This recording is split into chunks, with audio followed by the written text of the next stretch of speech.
द्रुपद के साथ भीम और अर्जुन जो युद्ध कर रहे थे, उसमें भीम सेना का काम संभाल रहा था। द्रुपद से अर्जुन अस्त्र युद्ध कर रहा था। द्रुपद कोई मामूली योद्धा नहीं था। उसके चलाए गए एक अस्त्र ने अर्जुन का धनुष तोड़ दिया। तब दोनों ने सोचा, अब अस्त्र शस्त्र नहीं, द्वंद्व युद्ध होगा। शाम हो चुकी थी।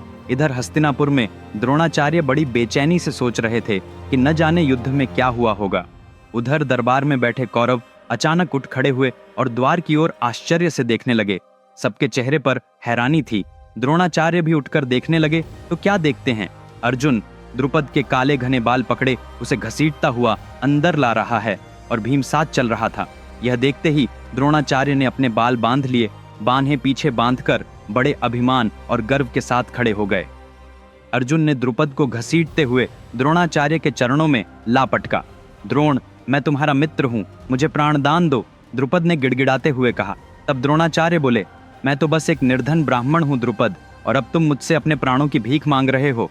द्रुपद रोते हुए बोला, मुझे माफ कर दो द्रोण, मेरा पूरा राज्य ही ले लो, लेकिन मुझे छोड़ दो। मित्र की आंखों में आंसू देख द्रोणाचार्य का हृदय पिघल गया। उन्होंने कहा, मित्र, मुझे क्षमा करो, मुझे तुम्हारा राज्य नहीं चाहिए, कुछ भी नहीं चाहिए। बस इतना जान लो कि तुमने अपनी गलती समझा, यही मेरे लिए सबसे बड़ा सुख है। अब तुम सुख शांति से जाओ और अपना राज्य संभालो। जब तक तुम अपने राज्य पहुंच नहीं जाते, तब तक हमारे भीम, जिनमें 1000 हाथियों का बल है, तुम्हारी रक्षा करते हुए साथ चलेंगे। इतना कहकर उन्होंने द्रुपद को विदा कर दिया। इसके बाद द्रोणाचार्य ने अर्जुन को पास बुलाया और कहा, जब मैं अपने मित्र के पास सिर्फ 4 गायें मांगने गया था तो उसने मेरा ऐसा अपमान किया जिसकी पीड़ा मैं बरसों से मन में पाला हुए था। आज तुमने वह बोझ मेरे हृदय से उतार दिया। तुम्हें जो कुछ भी दूं वह कम ही होगा। लो, इसे स्वीकार करो। और उन्होंने अर्जुन को ब्रह्मशिर अस्त्र प्रदान किया। यह अस्त्र सभी अस्त्रों में सबसे शक्तिशाली है। द्रोणाचार्य समझाने लगे, प्राचीन काल में यह राम के पास था, लेकिन उन्होंने भी इसे न रावण पर चलाया न ही उसकी सेना पर। इससे समझ लो कि यह कितना भयंकर अस्त्र है। किसी अत्यंत क्रिटिकल सिचुएशन में ही इसका प्रयोग करना। यह देख दुर्योधन का डर फिर जाग उठा। शत्रु उसके सामने डे बाय डे और पावरफुल होता जा रहा था। आगे उस बात को वह महल में शकुनी से जाकर कहता है। तब शकुनी कहता है, दुर्योधन, राजनीति का नियम है, जब तुम्हें पता चले कि तुम्हारा शत्रु दिनों दिन शक्तिशाली होता जा रहा है तो उसके पूर्ण बलवान होने से पहले ही, चाहे धर्म से हो या अधर्म से, छल कपट से ही सही, उसे खत्म कर दो। शत्रु यदि एक बार पूर्ण बलवान हो गया और तुमने सोचा कि अब मैं धर्मपूर्वक युद्ध करूंगा, तो अपने सर्वनाश को खुद आमंत्रित करोगे। इसलिए देर मत करो दुर्योधन। तब दुर्योधन अपने पिता धृतराष्ट्र के पास जाकर रोने धोने लगता है। पिताजी, बचपन से मैंने यही सोचा था कि पांडव तो वन वन भटकते रहे हैं, इसलिए हस्तिनापुर का राज्य मुझे ही मिलेगा। लेकिन अब सब लोग कह रहे हैं कि धर्मराज युधिष्ठिर राजा बनेंगे। क्या आप भी धर्मराज को ही राजा बनाएंगे? क्या सचमुच मैं धर्मराज से कम लायक हूँ? तब धृतराष्ट्र ने दुर्योधन से कहा, बेटे, तुम कम लायक नहीं हो, पर तुम्हारे भाग्य का समय अब भी अनुकूल नहीं है, इसलिए तुम्हें ये कष्ट सहने पड़ रहे हैं। लेकिन याद रखो, भविष्य में कभी न कभी हस्तिनापुर के राजा तुम ही बनोगे।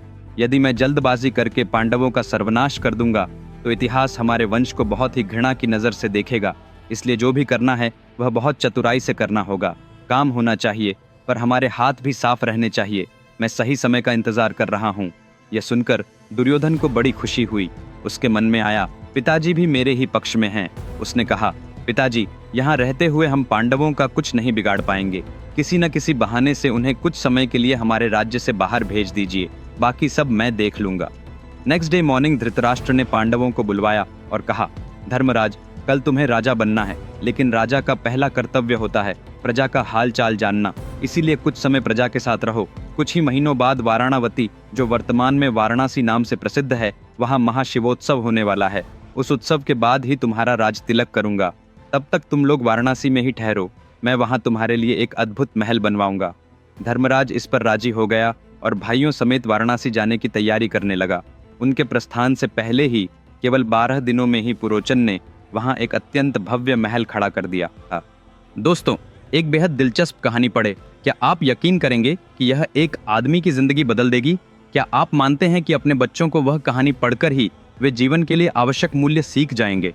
क्या आप मानते हैं कि सिर्फ एक कहानी पढ़ने से आपको जीवन में आ रही किसी भी समस्या का समाधान मिल जाएगा? हाँ, यह संभव है, केवल मानव जाति के इतिहास में अब तक बताए गए सबसे महान महाकाव्य के साथ। यह महाभारत है। ये कहानी किसी सुपरहिट फिल्म से 100 गुना बेहतर है। यह एक चुनौती है। विक्रमादित्य के शब्दों में लिखी गई महाभारत की पूरी कहानी अमेज़न और 43 ऑनलाइन स्टोर्स पर पुस्तक और ई बुक दोनों रूपों में उपलब्ध है। यह किताब दुनिया भर में 54 भाषाओं में उपलब्ध है।